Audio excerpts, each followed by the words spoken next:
As praias do Grove están servindo como base de adestramento para unha brigada do exército que afrontará unha misión á Illa da Decepción na Antártida. O motivo pola cal o exército escolleu esta zona é a similitude entre o mar da Vila do Salnés e a illa do Polo Sur.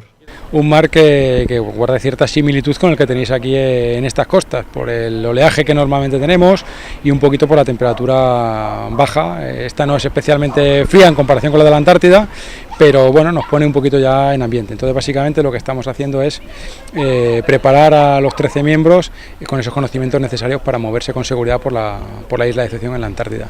Os 13 membros da tripulación están especializados en diferentes campos. Por iso, dedican tamén os adestramentos no Grove para adquirir coñecementos en diversas actividades e poder facer fronte a calquera situación. Preparamos al resto de la tripulación en otras actividades como primeros auxilios, ya que llevamos un médico en la dotación, pero todos tienen que estar en condiciones de, en un momento en que se encuentren aislados y tengan un incidente en el glaciar o en el mar, pues poder atender hasta que llegue el médico pues a esa posible víctima.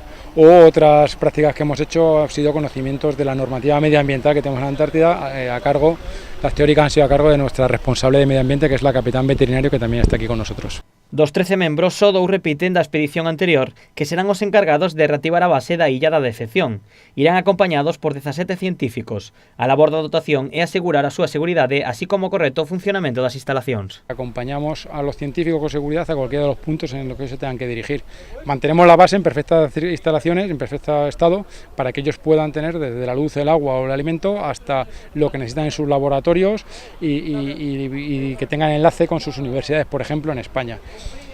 Además, procuramos llevar y somos un banco de pruebas para materiales y otros medios que pueda el ejército necesitar probar en condiciones ambientales extremas. A dotación partirá en decembro e permanecerá na Antártida durante 4 meses.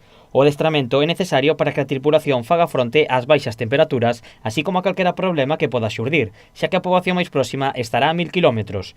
Dende o equipo aseguran que, a pesar de todo o traballo que teñen por diante, gozarán vendo o continente antártico e a súa variedade de especies como pingüíns, leóns mariños ou focas.